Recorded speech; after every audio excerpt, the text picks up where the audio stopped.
You're allowed to be excited for things without worrying of something going wrong in the future. This is something that I think a lot of people deal with, and it's rooted in defense mechanisms and our past experiences. So we actually go about it the wrong way. And I see a lot of advice on social media catering to a more neutral and emotionless mindset when it comes to things we're looking forward to. Because there's this notion that we can't look forward to something and be living in the present moment at the same time. And I would actually argue that you absolutely can.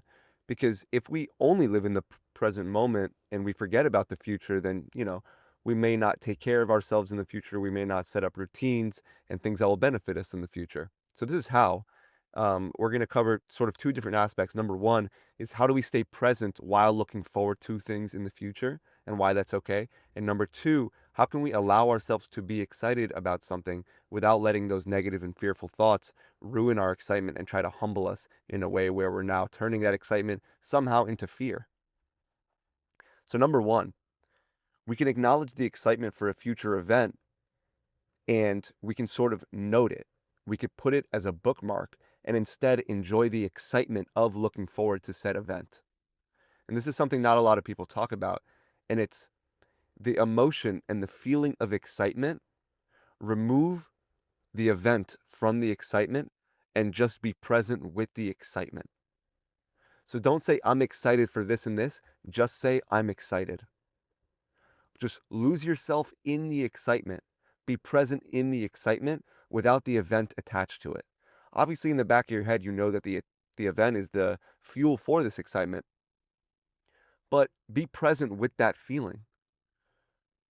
Word it. You can even say it out loud. I think we underestimate how powerful our words are when we talk to ourselves because we can say it out loud. We can say, yeah, I'm just excited right now. I'm excited right now in the present moment. I'm experiencing excitement. That's all it is. I'm feeling excitement.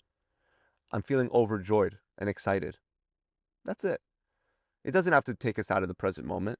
We already know that there's a certain event coming up, so we don't need to sort of ponder and ruminate on it. And if we find ourselves even imagining on that event, we need to be slightly careful because don't let those imagined nice and happy scenarios suddenly start to take a little bit of a twisted turn into fearful scenarios. So that's the only thing I would be relatively cautious about when, you know, living in the feeling of excitement and when there's a future event coming up.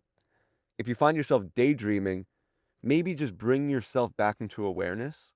Realize that you are daydreaming, realize that you are projecting yourself into your mind, trying to assume events in the future, and understand that none of those events are inherently guaranteed. None of those events are that you're assuming are going to happen, and in that way would be, that would be a miracle. But it's okay. Allow yourself to be excited about the unknowingness of the future. That's how we stay present. It's not by assuming what we know is going to fulfill us and make us, happy, but it's realizing that the feeling of being excited for something is okay as long as we could just stay present in the feeling of excitement. Some people argue that Thursday night is even better than Friday and Saturday because on Thursday, I'm speaking for those, I guess, who work in the traditional work week of Monday to Friday, because on Thursday night, that, Friday during the day, you're constantly going to be excited about the weekend and all that. So Thursday night, right before Friday, is sometimes the best because you already feel excited about the weekend. And of course, this isn't something that we should cling to. I'm not a big proponent and fan of looking towards future events always. For example, sort of just skipping through Monday, Wednesday, and even Thursday just to get to the weekend. We sort of turn ourselves off and just go through the motions. I don't think that's any way to live a satisfactory life. That's a different topic. But I think it's very important that we allow ourselves to feel excitement because what happens is our trauma and our defense mechanisms start to convince us that for some reason being excited is always going to be a recipe for disaster and being let down. But why is that the case? Sometimes, yes. Sometimes you will be excited for something and it will not meet up to your expectations. But I'm not saying attach yourself to expectations. I'm not saying be present with expectations. I'm saying be present with excitement. Don't project yourself onto what those future events are going to look like. Just feel the excitement in your body. How does it feel in your body? Is there like a small smile that you're carrying with you throughout your day? Do you have an extra pep in your step? Are you moving a little quick? Are you checking the clock to see how much more time you have left? Just see how it feels to live in that excitement and then sort of just forget about the event. Forget about the event. Just carry that excitement with you into the things you're doing right now. So you can even say, there's something I'm looking forward to coming up. I'm excited. So in between those two is a comma. There's something I'm looking forward to, comma. I'm excited. And now you could say, I'm excited to do this. I'm excited to do that. Just word it. Just phrase it like that. Even in your mind, you could phrase it like that, even in your actions and words. Just exist in the excitement, be present in the excitement without attaching yourself to the future events that are leading to that excitement. And what you'll realize is you might have a couple of days of an emotional vacation because you're going to have that emotional vacation without you realizing it. But now, if we bring awareness to it and we can actually ground ourselves and stay present in it, we can actually learn from it as well. Because what happens before you're looking forward to something really cool and really something that'll make you happy? Those following days feel much lighter because of the event that is coming up. But the thing is, we're using it as a sort of high when it doesn't need to be a high. It can be just another learning experience. And we can't let defense mechanisms and past disappointments confuse this excitement as something that is wrong and as something that is sort of doomed from the beginning. And next, how do we exist in the feeling of excitement without letting thoughts, without letting fear come and cloud that excitement and turning it into worry and turning it into fear? This is when we need to use awareness, something that we use often, something that we use to observe our thoughts, something that we use to view our emotions. And we bring awareness into that excitement that we're feeling. And we understand that the reason that these negative and fearful thoughts are coming up is because you're worried about your excitement being used against you. And this is what happens. We're not grounded in reality when these things happen. And that's a big part of overthinking. And that's a big part of worrying, is that we're not grounded in reality. Overthinking removes us from what is truly real and what is truly possible. And it starts to throw us for a loop of all these imagined scenarios. And sort of now all of a sudden there's this force that is going to ruin our excitement and the thing that we're looking forward to and turn it against us. And, this doesn't make any sense. This is just fear wearing another costume. Fear as a voice in your mind can take the form of a reasonable voice, but reason is a big part of why we suffer, because what is truly reasonable is not a counter argument to excitement and happiness. There is a counter argument to everything, but that is not grounded in reality. Why would you be punished for being excited and being happy? This is what happens. It's not that the overthinking and fear is that powerful, it's that we don't question it. We succumb to the emotional distress of the fearful thoughts rather than questioning the absolutely absurd nature of it. Can things go wrong? Yes. Are you going to be able to predict the way that things will go wrong? No. Are your worries going to be validated? And the reason that you're worrying is because the excitement's coming up and there's going to be something that humbles you because of how you've acted in the past? No.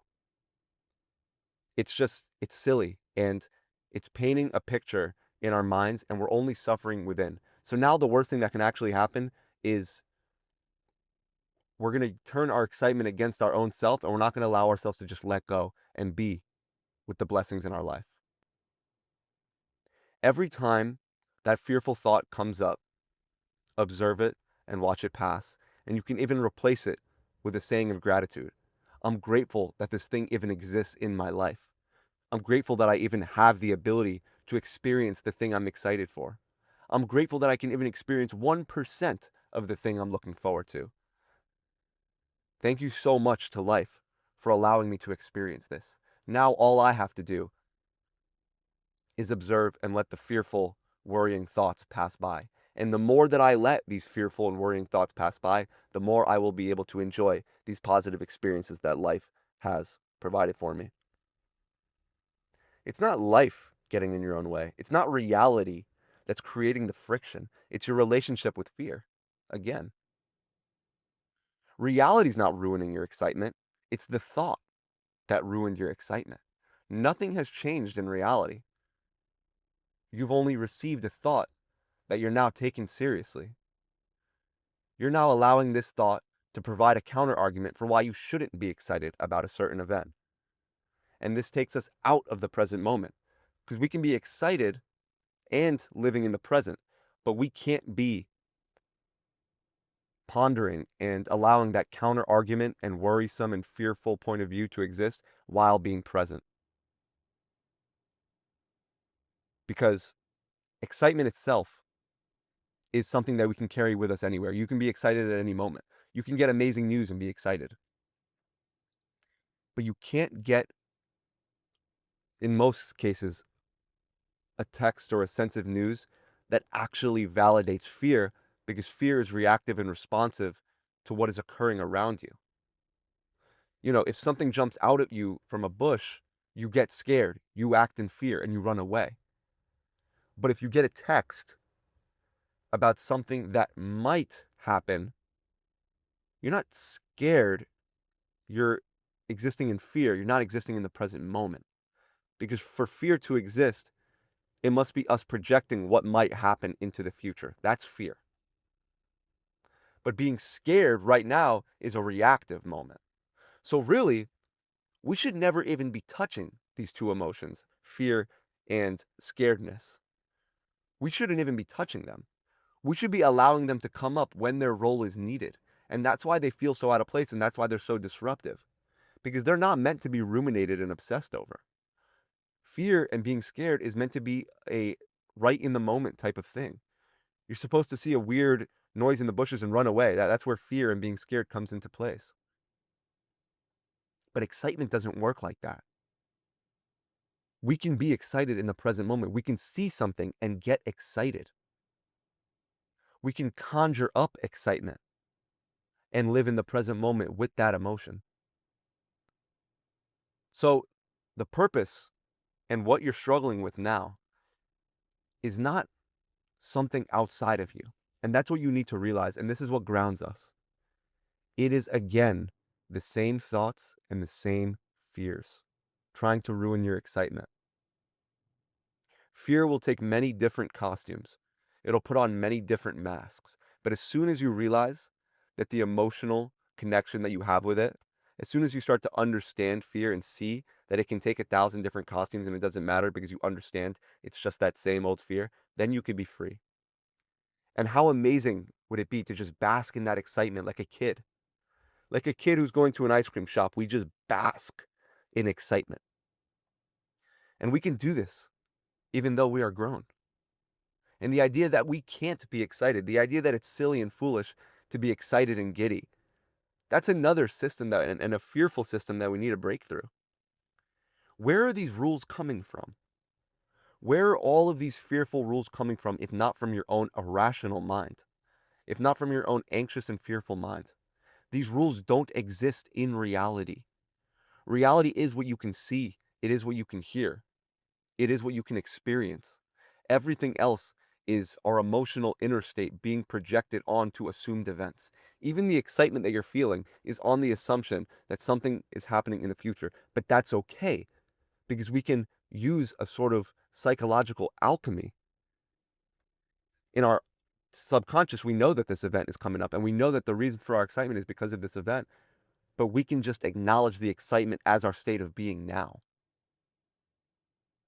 Just because the doubt exists in the back of your mind doesn't mean the conscious awareness can't rewire the unconscious system. So what's going to happen is you're probably going to go through something like this. You're going to say, I'm excited now. And then there's going to be a little voice in your mind saying, oh no, it's only because that thing is coming up this weekend. And now it's about how do you react to that secondary comment? You can take it seriously, be like, damn, like that doubtful voice is right. But why is it right? It's because we've been conditioned into a certain way. Listen, logically, yes. You're excited because a certain event is coming up, but your unconscious doesn't respond to logic. It responds to repetition. So all you have to do is repeat, I'm excited now. I'm excited now. I'm excited now. And don't give any energy to those thoughts. And then when the event comes up, it's about, I'm experiencing now. I'm experiencing now. I'm living now. Lose yourself in the events of the present moment. It's okay.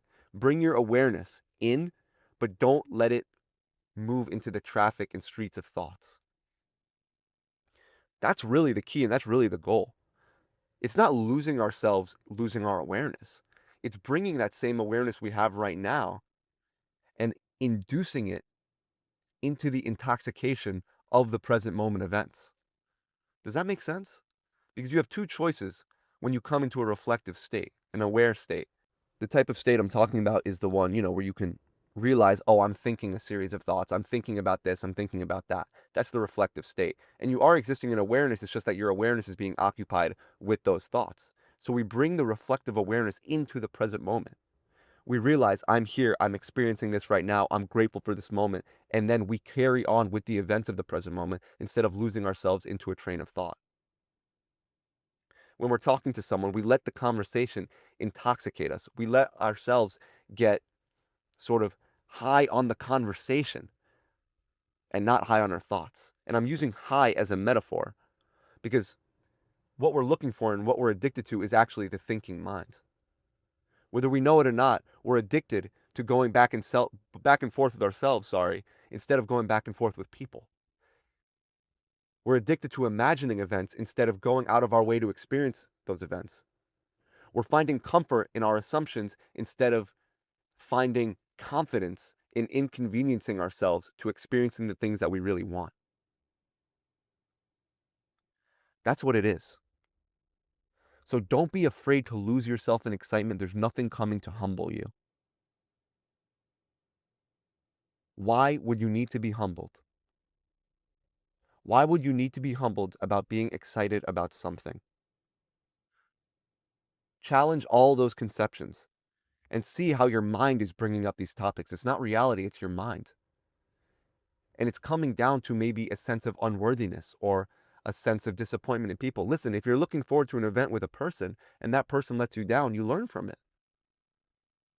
If a person disappoints you, you learn from it. If an event disappoints you, you learn from it. This doesn't mean that we have to stop being excited about everything.